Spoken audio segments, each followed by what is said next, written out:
ওয়ালাইকুম আসসালাম ওয়া রাহমাতুল্লাহি ওয়া বারাকাতুহু।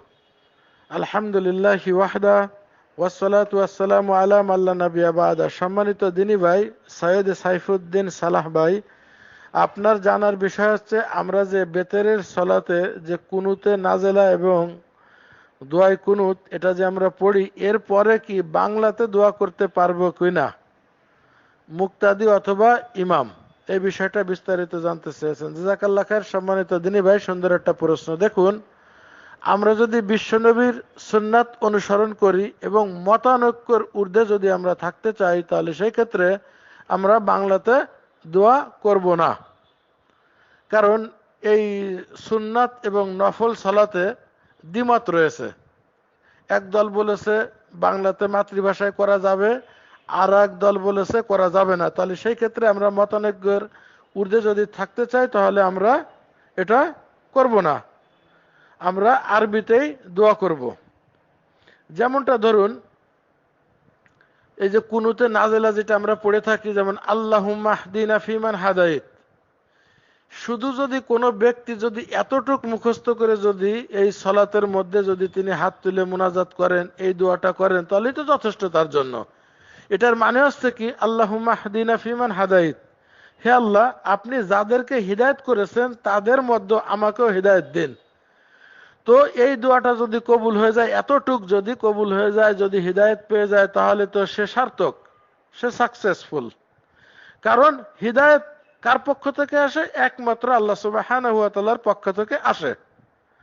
যেমনটা ধরুন, সূরা কাসাস 28 নম্বর সূরা, আয়াত নম্বর 56, ইন্নাকা লা তাহদি মান আহবাবতা ওয়ালাকিন্নাল্লাহা ইয়াহদি মান ইয়াশা ওয়া হুয়া আলামু বিল মুহতাদিন। এই আয়াতটা নাজিল হয়, এটি শানে নজুল হচ্ছে বিশ্বনবীর চাচা আবু তালেব যখন মৃত্যুবরণ করেন মুশরিক অবস্থায়, তিনি তখন অনেকটা ভেঙে পড়েন যে পরিণাম জাহান্নাম ছাড়া কোনো বিকল্প কোনো পথ নেই, কারণ তিনি মুসলিম হননি।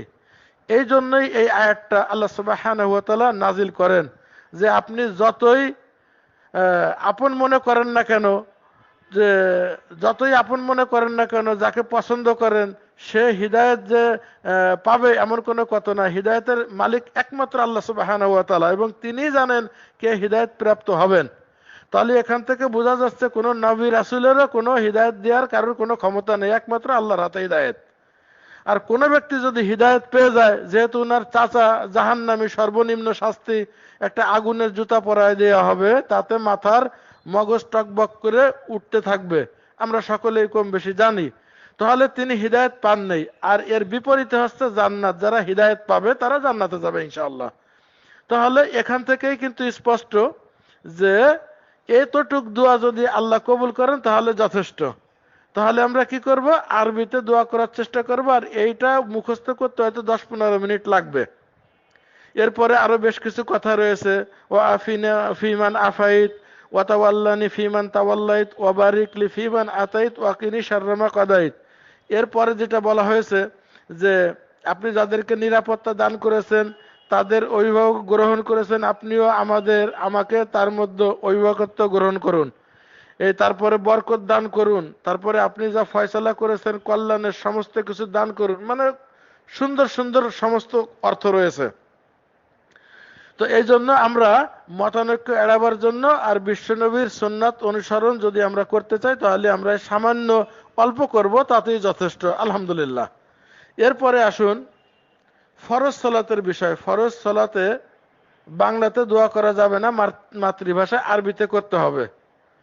যেমনটা ধরুন, এই সিজদাতে দোয়াটা করতে হবে, এ ব্যাপারে সহিহ মুসলিমে হাদিস রয়েছে। রাসূল সাল্লাল্লাহু আলাইহি সাল্লাম বলেছেন, আকরাবু মা ইয়াকুনুল আবদু মির রাব্বিহি ওয়া হুয়া সাজিদুন ফাআকসিরু ফিহি দুআ, রাওয়াহু মুসলিম। এটি রয়েছে সিজদারত আবু হুরায়রা থেকে বর্ণিত। রাসূল সাল্লাল্লাহু আলাইহি সাল্লাম বলেছেন, সিজদারত অবস্থায় বান্দা তার রবের খুব নিকটবর্তী হয়, অতঃপর তোমরা তথায় বেশি বেশি দোয়া করো। তাহলে এখানে দোয়া করতে হবে আরবিতে। যেমনটা ধরুন বাংলাতে চলবে না, আরবিতে করতে হবে। আমরা সাধারণত পড়ে থাকি, যেমন সুবহান রাব্বিয়াল আলা, আমরা যে কয়বার পারবো এই কয়ে পড়ার পরে তারপরে আমরা পড়বো সুবহানাকা আল্লাহুম্মা রব্বানা ওয়া বিহামদিকা আল্লাহুম্মা গফিরলি। এটা পড়বো, হে আল্লাহ, আমার রব আপনার প্রশংসা, আপনার পবিত্রতা ও মহিমা ঘোষণা করছি এবং আপনি আমাকে মাফ করে দিন। তা আল্লাহ যদি মাফ করে দেয় তাহলে আর কোনো আশঙ্কা থাকে না ভয়ের। এইটি হাদিসটি রয়েছে সহিহ বুখারী 794 এবং সহিহ মুসলিম 884 নম্বর হাদিসে রয়েছে। তাহলে এটাও আমরা পড়ব। এরপরে কথা হচ্ছে যে সিজদারত অবস্থায় অনেক কুরআনুল কারীমের তিলাওয়াত করা যাবে না। কুরআনুল কারীমের তিলাওয়াত করা যাবে না। তিলাওয়াত ওইটাকে বলা হয় আয়াতের শুরু থেকে যারা পড়ে ওটাকে তিলাওয়াত বলে। আর রব্বানা দিয়ে যে আয়াতগুলো রয়েছে দোয়া হিসেবে বর্ণিত, এই দিয়ে আমরা দোয়া করতে পারবো, কোনো সমস্যা নেই। কারণ এই রব্বানার পূর্বে আরো অংশ রয়েছে, এটি বাদ দিয়ে শুধু রব্বানা থেকে শুরু করতে হয়। যেমনটা রব্বানা আতিনা ফিদ দুনিয়া হাসানা ওয়া ফিল আখিরাতি হাসানাতা ওয়া কিনা আযাবান নার, সূরা বাকারা 201 নম্বর আয়াত। দুনিয়া এবং আখিরাতের সমস্ত কিছু আমরা চেয়ে নিলাম। এরপরে রয়েছে সূরা বনী ইসরাইল 24 নম্বর আয়াত, মা বাবার জন্য দোয়া রয়েছে, রব্বির হামহুমা কামা রব্বাইয়ানি সগীরা। দেখবেন এর পূর্বে আরো অংশ রয়েছে, শুধু এই রব্বানা থেকে শুরু করতে হবে। এরপরে রয়েছে সূরা ফুরকান, ফ্যামিলির জন্য, বিবি বাচ্চার জন্য দোয়া রয়েছে, গুরুত্বপূর্ণ একটা, রব্বানা হাবলানা মিন আজওয়াজিনা ওয়া যুররিয়াতিনা কুররাতা আয়ুনিন ওয়াজআলনা লিল মুত্তাকিনা ইমামা। তো এই যে যে দোয়াগুলো রয়েছে এগুলো আমরা সিজদায় করতে পারবো, কারণ এটা এই আয়াতে যে দোয়া হিসেবে এই আয়াতগুলো বর্ণিত হয়েছে, এই জন্য আমরা এটা সিজদারত অবস্থায় আমরা দোয়া করতে পারবো, তবে বাংলাতে চলবে না। যাই হোক, এই হস্তলেখন বিষয়ে আমরা শর্টকাটে আলোচনা করার চেষ্টা করেছি।